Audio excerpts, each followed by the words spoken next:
The janitor wasn't even supposed to be there. But when Angela kissed Walter Gardner, the most untouchable CEO in the city, in front of the entire company, every phone came up. Every mouth dropped. And the man known as the Ice King of Midtown smiled.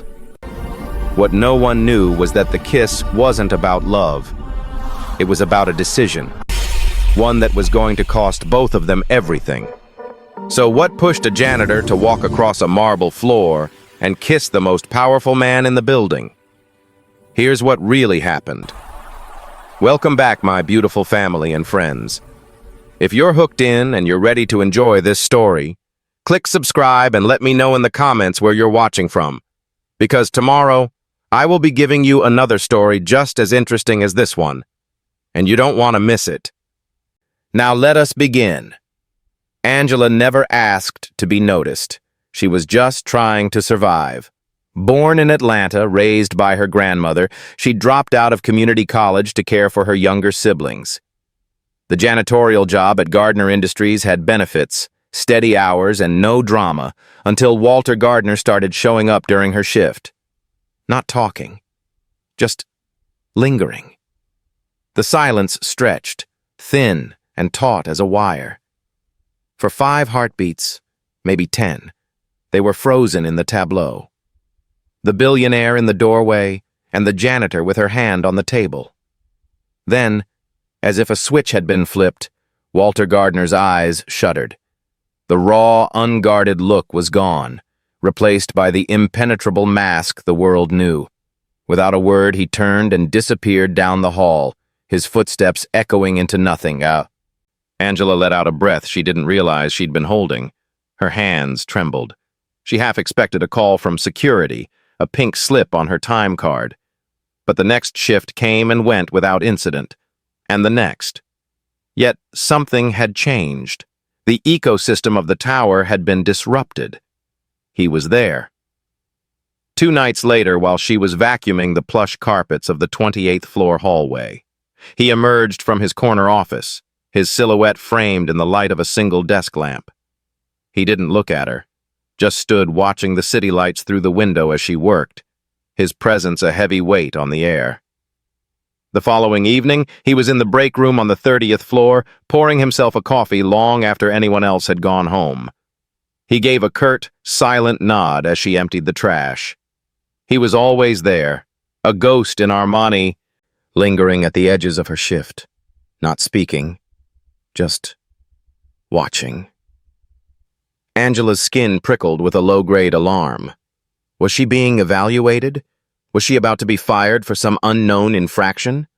The humming? Her stomach tightened into a knot of anxiety.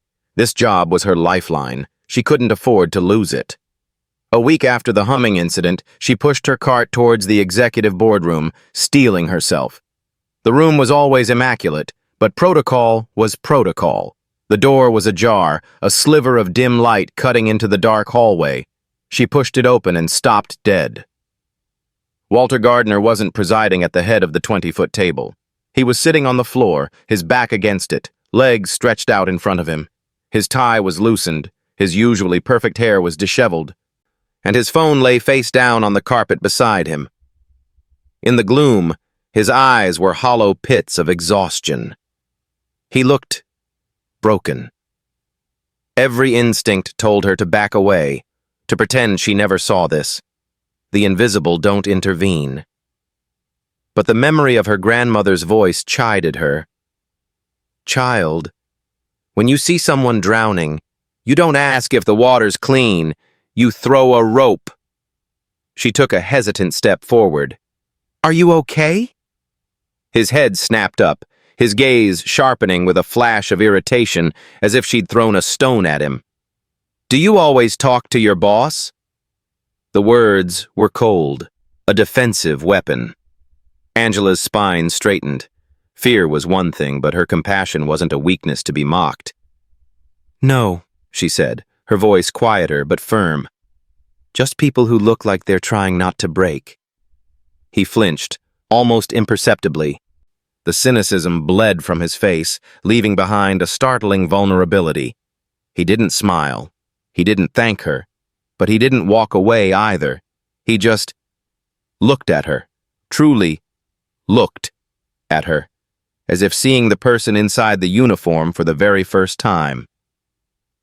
If you're already rooting for Angela, comment where you're watching from. Keep watching to see how a cleaning shift turns into the beginning of something nobody saw coming.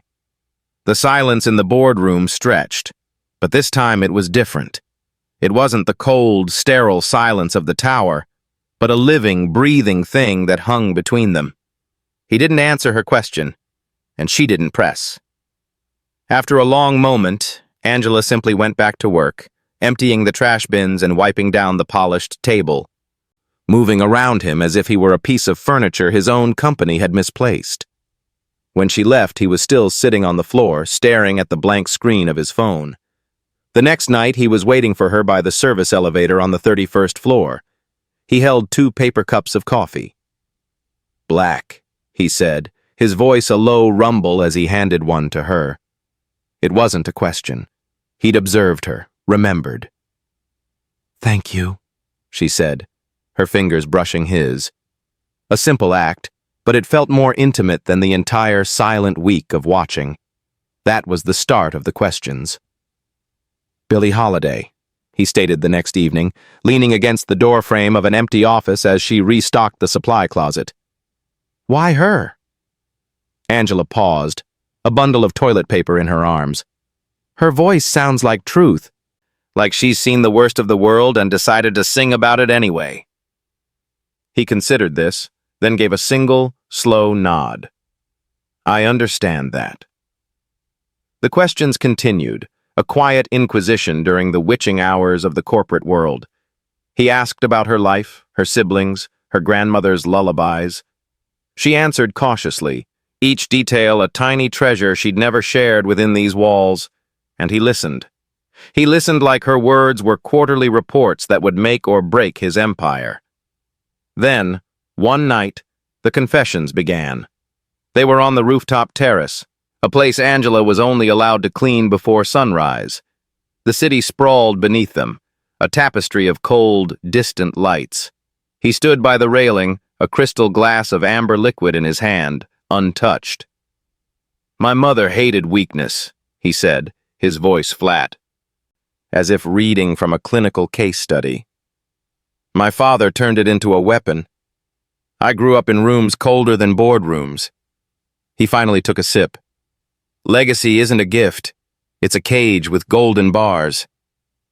Angela stood beside him, not too close, her hands tucked into the pockets of her jacket. She didn't offer pity. She just let the words hang in the chill air, acknowledging their truth. Days turned into a week of this new, fragile routine. They shared coffee. They shared jokes, dry, unexpected ones that made him almost smile. Then they shared silences that were no longer heavy, but comfortable. But they never touched. Until the night it rained. Angela was finishing her rounds when she felt a draft from the rooftop access door, left slightly ajar. A sense of dread, cold and immediate, washed over her. She pushed it open. The rain was a relentless, icy downpour. And there he was, standing at the very edge of the terrace, his suit plastered to his body, shaking violently.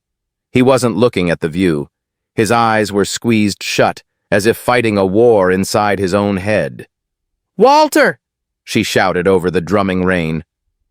He didn't seem to hear her. She ran to him, her sneakers slipping on the wet concrete, and grabbed his arm. "Walter, you're going to freeze. Come inside." He turned to her, his face a mask of rainwater and anguish. "I don't think I know how to be loved," he whispered, the admission torn from him, raw and terrifying in its honesty. In that moment, Angela saw him not as the CEO, not as the Ice King, but as a man who had been taught that his heart was a liability, a man drowning in a legacy that had no room for human frailty. She stepped closer, into his space, the rain soaking her uniform, and reached up to gently wipe the water from his eyes. Her voice was soft but unwavering against the storm. "Then it's a good thing," she said. "I know how to start slow." He didn't kiss her. but his trembling hand came up to cover hers where it rested against his cheek, and he let her lead him back inside. Would you risk everything to connect with someone society says you can't touch? Drop a comment if you think love doesn't follow the rules. The rooftop in the rain changed everything and nothing. They didn't speak of it. By unspoken agreement, the fragile world they built between 7 p.m. and midnight existed in a separate dimension, one that vanished with the sunrise. By day, he was the untouchable CEO. She was the invisible janitor. But the tower had eyes. It started with a flicker. Angela was cleaning the mirrors in the 30th floor women's restroom when 2 junior associates from marketing walked in, their conversation dying the second they saw her. They exchanged a loaded glance in the reflection before pretending she wasn't there. "Just standing there in the rain with her," one of them whispered a moment later, her voice hushed behind the stall door.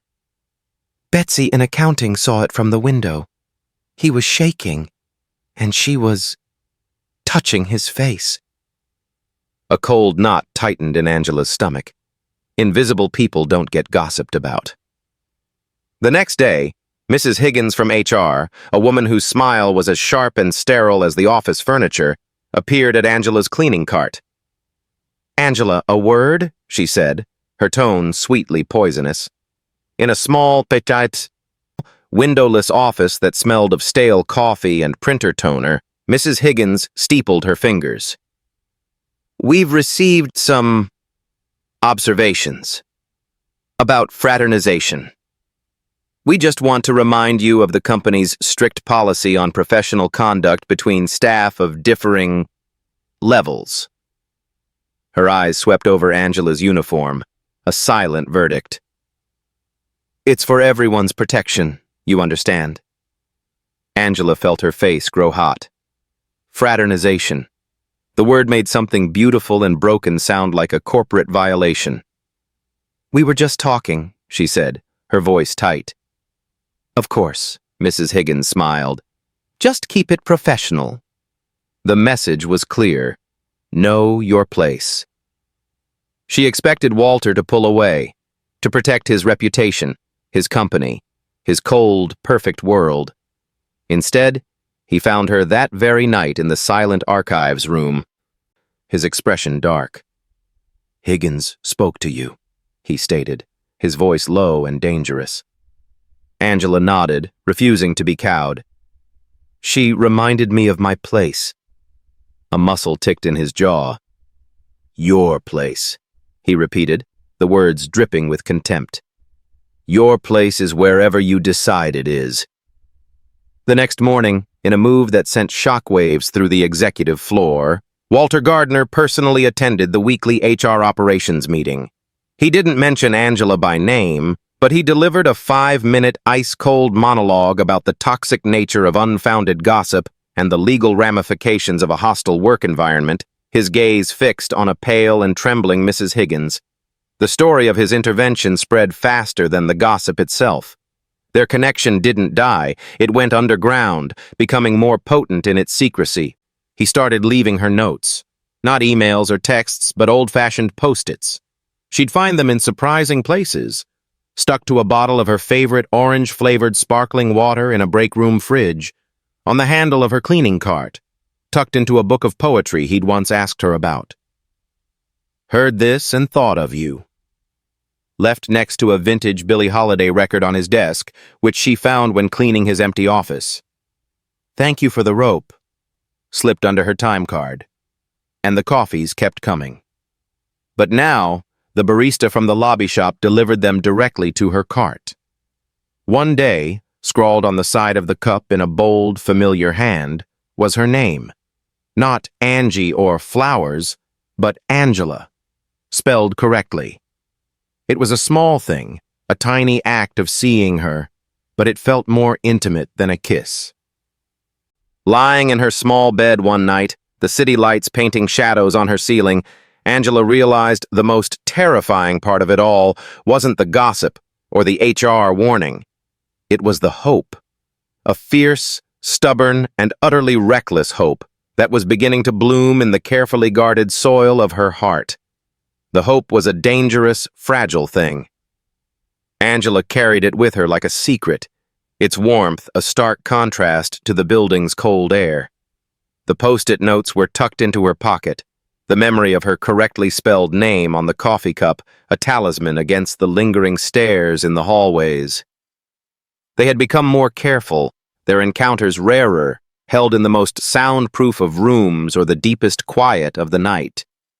Which was why his request, delivered via a note on the windshield of her beat-up car in the sub-basement parking garage, sent a jolt of pure adrenaline through her. The Garden Terrace, 8 p.m. W. The Garden Terrace wasn't just another floor. It was a legend among the staff. A sprawling, manicured oasis on the 35th floor, reserved exclusively for executive partner retreats and high-stakes client schmoozing. Janitors weren't allowed to clean it. A specialized silent crew handled that. It was a world of tailored suits and champagne flutes, not crisp blue and white uniforms. Every instinct screamed trap. It was exposed. It was his world, not theirs. It was a declaration. At 7:59 p.m., her heart hammering against her ribs, Angela pushed open the heavy glass door. The air was different here, warm, humid, and fragrant with night-blooming jasmine. The city glittered, framed by sculpted hedges and elegant minimalist benches. Walter stood in the center of it all, looking more like a man than a CEO in his simple black turtleneck. "You came," he said. There was no triumph in his voice, only a quiet wonder. "This is a risk," she replied, her voice tight. She didn't move from the doorway. "I'm tired of hiding in the shadows of my own life," he said, his gaze steady. "I wanted to stand somewhere beautiful with you. Just once." He held out his hand. Not a command, an invitation.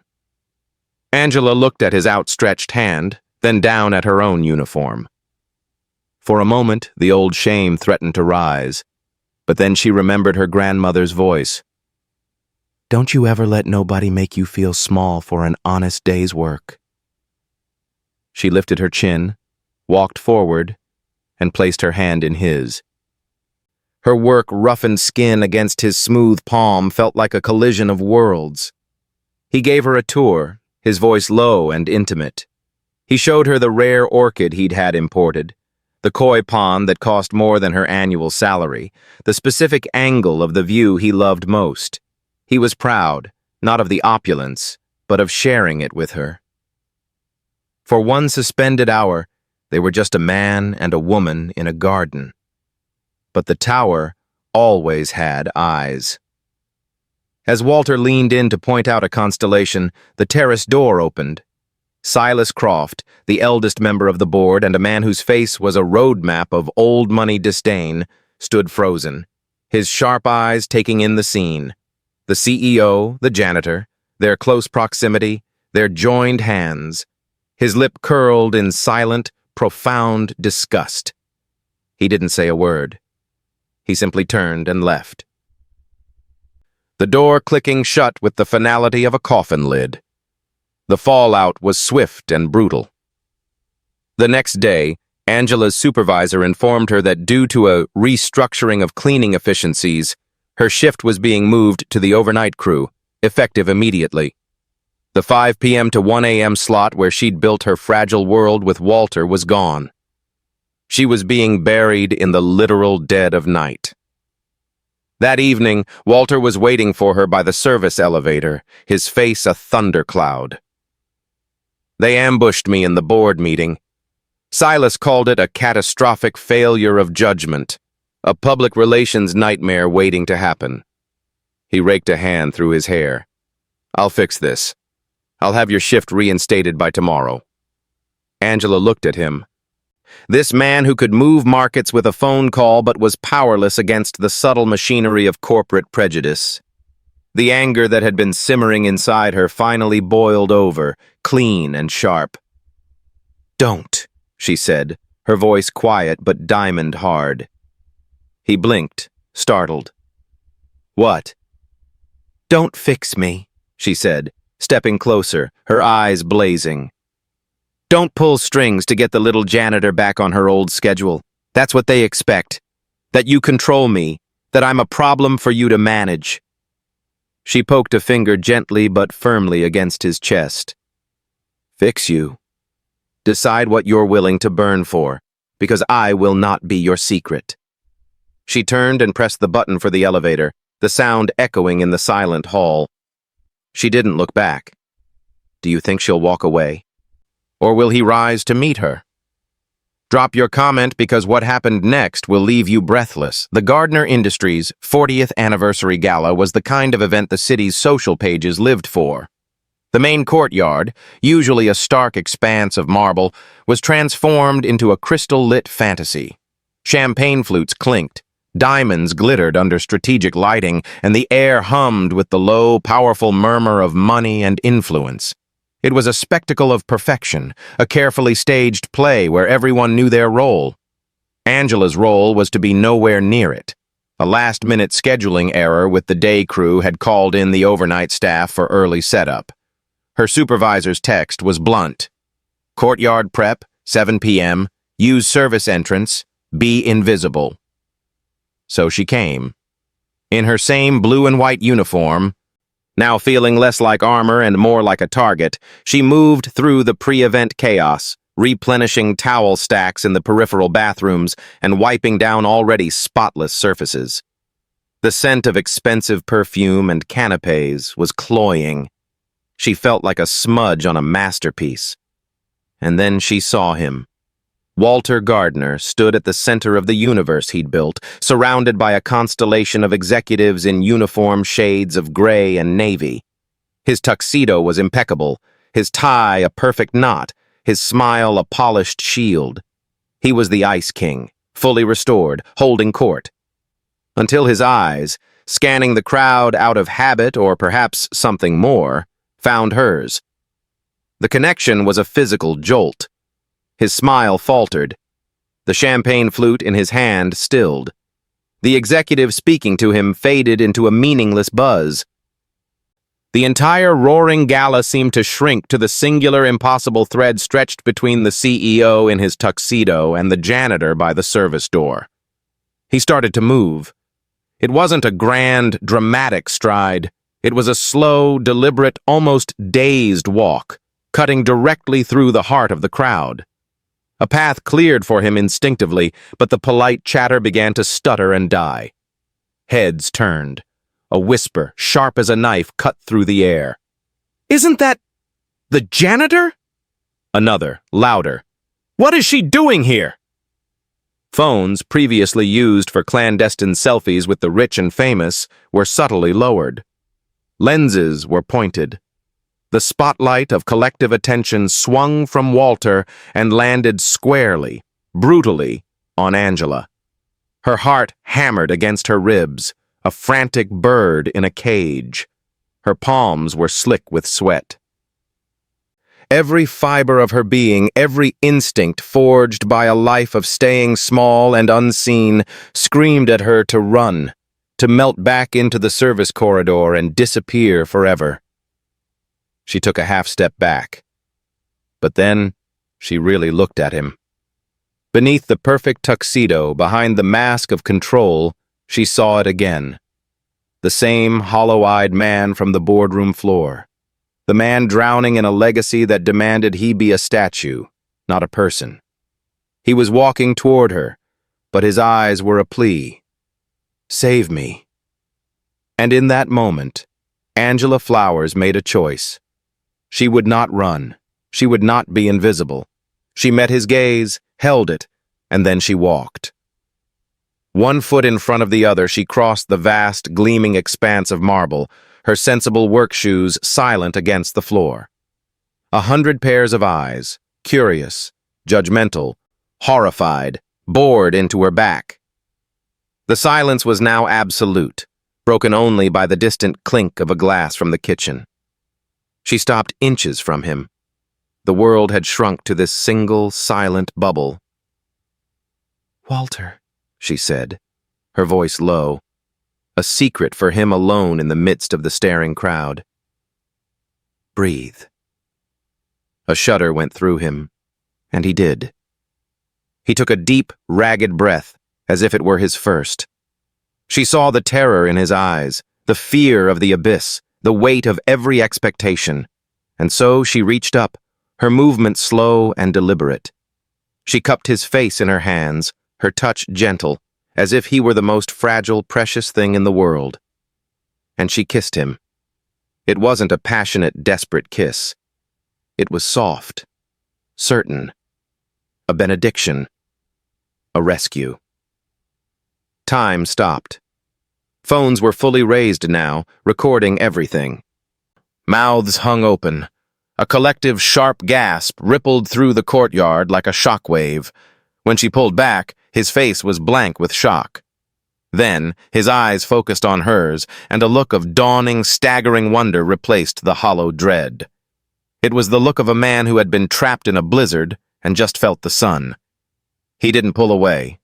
He didn't blink. He smiled.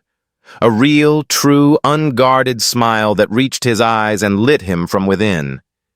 Angela held his gaze for one more second, a silent message passing between them. Then she turned slowly.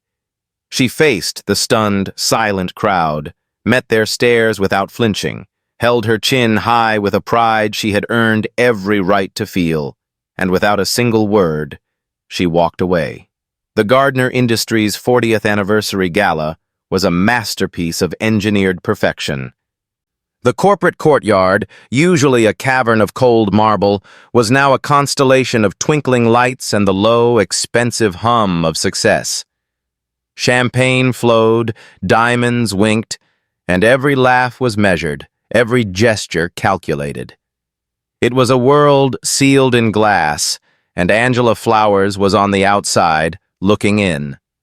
A scheduling mishap had dragged the overnight cleaning crew in early. Angela moved through the pre-gala flurry like a ghost, her blue and white uniform a stark anomaly in a sea of sequins and silk. She stocked bathrooms and wiped down already gleaming counters, the command, "Be invisible," ringing in her ears.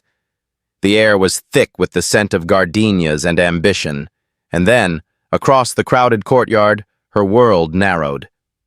Walter Gardner stood at the epicenter, the star around which this entire universe orbited. His tuxedo was a blade of black, his tie knotted with surgical precision, his smile a polished, distant thing. He was the Ice King, encased in his throne room, until his gaze, sweeping the room, crashed into hers. Time stuttered. His smile vanished. The champagne flute in his hand froze midway. The dignitary speaking to him became background noise. The entire opulent spectacle dissolved into a silent tunnel, connecting only the two of them. He began to move. It wasn't a confident stride. It was a slow, almost disbelieving walk, a direct path cut through the heart of his own empire. A hushed confusion trailed in his wake. The polite murmur of the crowd curdled into silence. A sharp, carrying whisper sliced through the air. "Isn't that the janitor?" Another, louder. "What is she doing here?" Smartphones, previously used for discreet photos of the elite, were now lowered, their lenses aimed with intent. The spotlight of 100 stares swung from Walter and burned into Angela. Her heart was a frantic drum against her ribs, her breath caught. Every instinct, every lesson in survival screamed at her to flee, to retreat into the safety of the service corridors.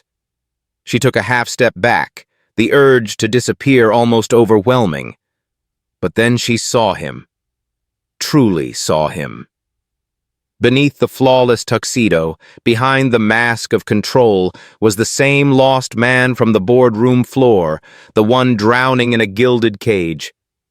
He was walking toward her, but his eyes were a silent scream for an anchor. And in that heartbeat, Angela made her choice. She would not run.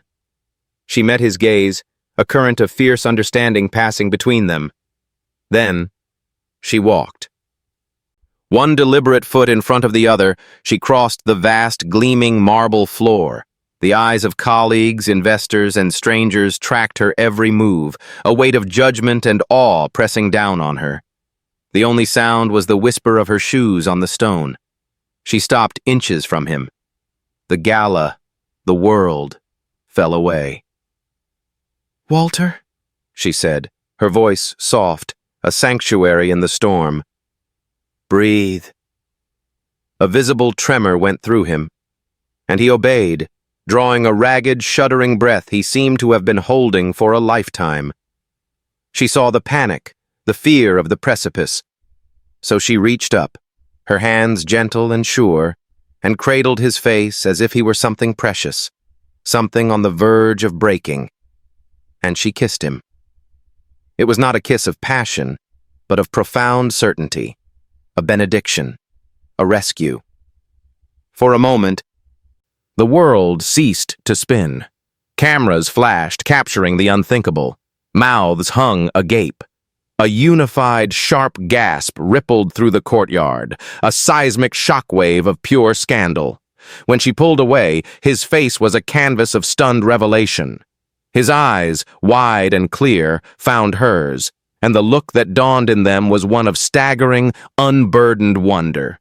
It was the look of a man who had just been pulled from a frozen sea into the sun. He didn't pull away. He didn't blink. He smiled. A real, true, devastating smile that reached his eyes and shattered his icy mask forever. Angela held his gaze for one final unspoken moment. Then she turned. She faced the shocked, silent crowd, met their stares with her chin held high, a queen in a janitor's uniform, and without a single word, she walked away. What happens when the world stops watching and the cameras are put away? The service door swung shut behind Angela, cutting off the stunned silence of the gala. For a moment, she leaned against the cold concrete wall of the utility corridor, her entire body trembling. The bravado that had carried her across the marble floor evaporated, leaving behind a raw, trembling vulnerability. She could still feel the imprint of his face in her hands, the softness of his lips, the shocking warmth of his smile. A sob, half terror, half triumph, caught in her throat. She had done it. She had burned her invisibility to the ground. Back in the courtyard, the silence shattered. A torrent of whispers, exclamations, and nervous laughter erupted. Phones were raised higher, videos uploaded, headlines drafted in real time. Did that just happen? He smiled. The Ice King melted by a janitor. The carefully orchestrated PR spectacle had been hijacked by a single defiant act of human connection. Walter stood rooted to the spot, the ghost of her touch branding his skin. The crowd's noise was a distant roar, meaningless.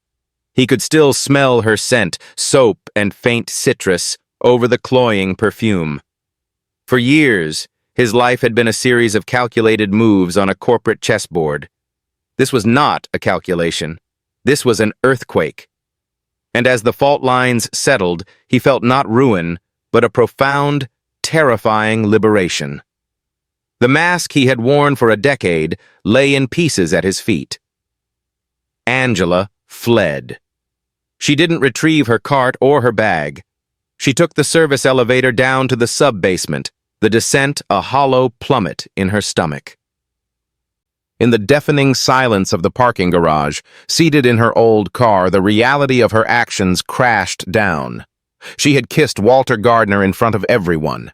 She, a janitor from Atlanta, had publicly claimed the most untouchable CEO in the city.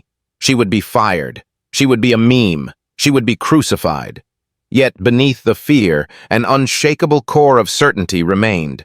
She had seen the drowning man, and she had pulled him to shore. No one could take that away.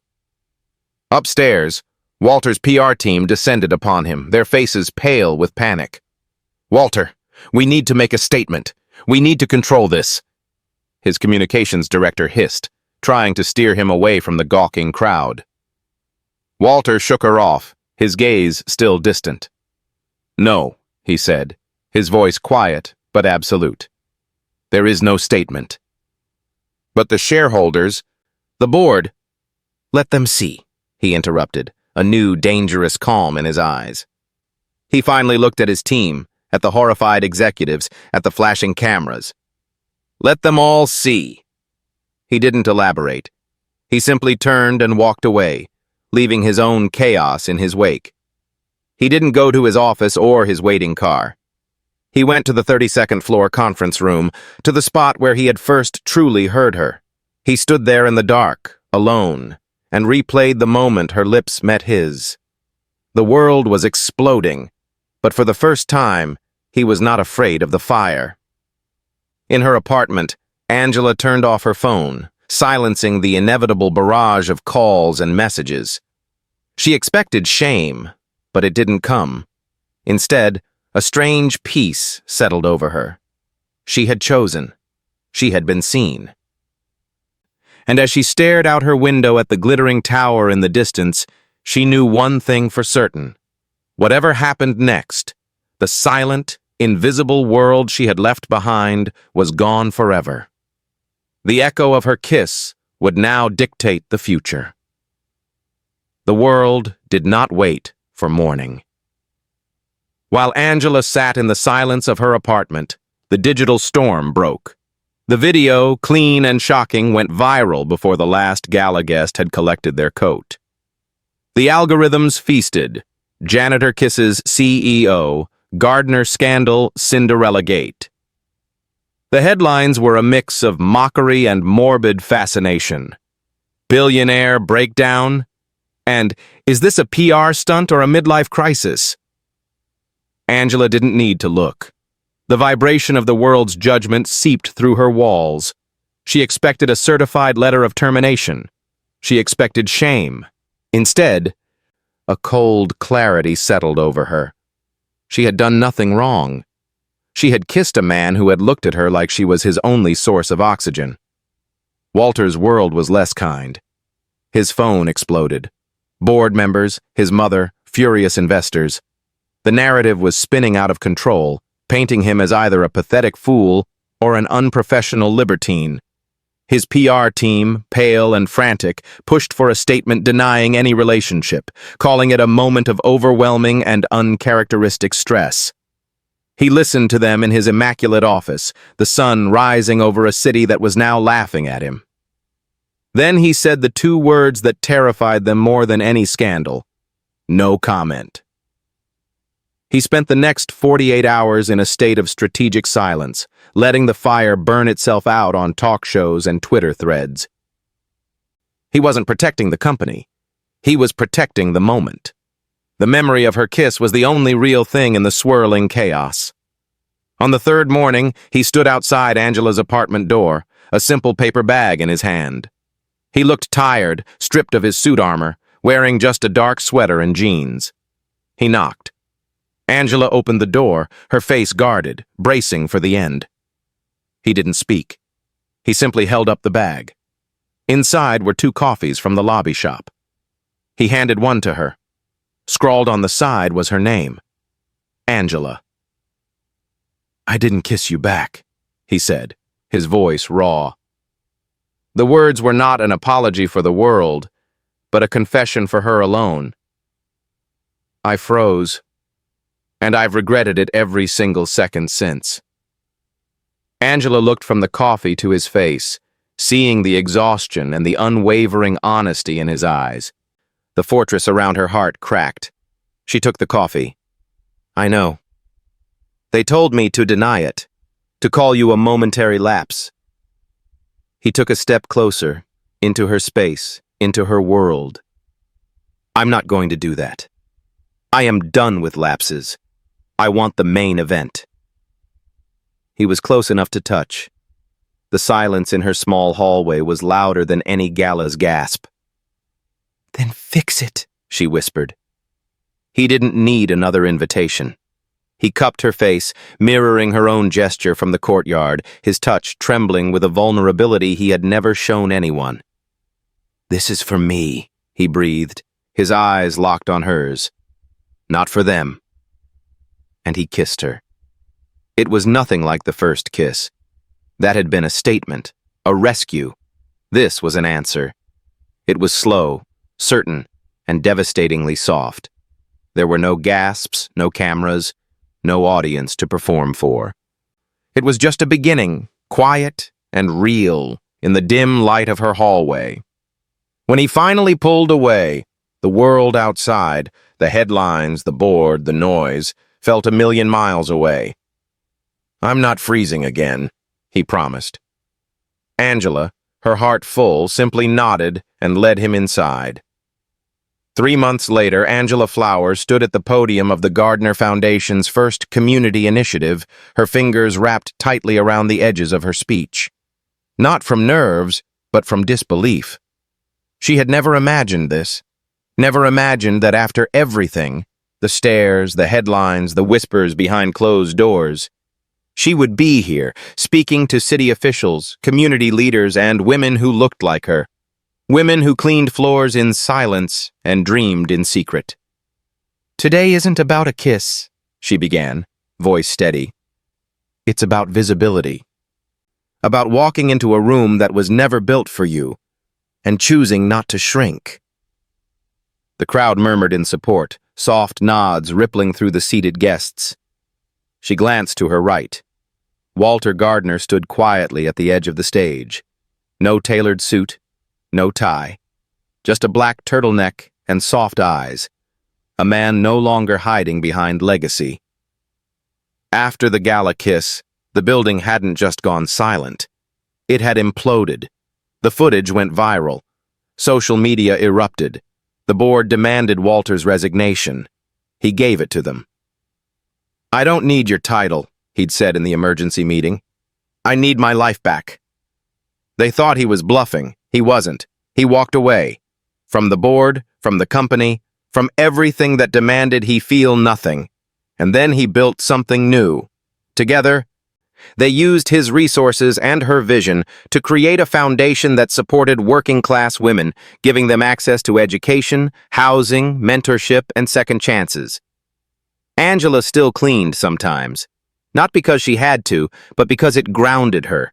Because she wanted young girls watching her speak to know that dignity didn't come from title. It came from truth. When she finished her speech, the room erupted into applause. Walter was the first to walk up, slipping his hand around hers as if it had always belonged there. And maybe it had. A reporter from a local news outlet raised her hand as cameras clicked in every direction. "Ms. Flowers," she asked, looking back, "was kissing the CEO of Gardner Industries in front of the world really worth the fallout?" Angela looked at Walter. He was watching her the way he always did now, not with ownership or guilt, but with awe. Like seeing her meant seeing himself for the first time. Angela smiled. "It wasn't just a kiss," she said. "It was a decision. And yes, it changed everything." The reporter nodded. "So, is this your happy ending?" Angela looked out at the audience. The people clapping, the women wiping their eyes, the daughters watching their mothers be seen for the first time. She turned back to Walter. He raised a brow, teasing. "You get to decide how it ends." Angela squeezed his hand and leaned into the mic one last time. "This isn't the ending," she said. "It's the beginning." If this story made you believe that love can break systems, rewrite legacies, and create new beginnings, share it. Comment your favorite moment below and tell us, would you have kissed him? Because sometimes the most powerful thing you can do is kiss back. Don't forget to subscribe.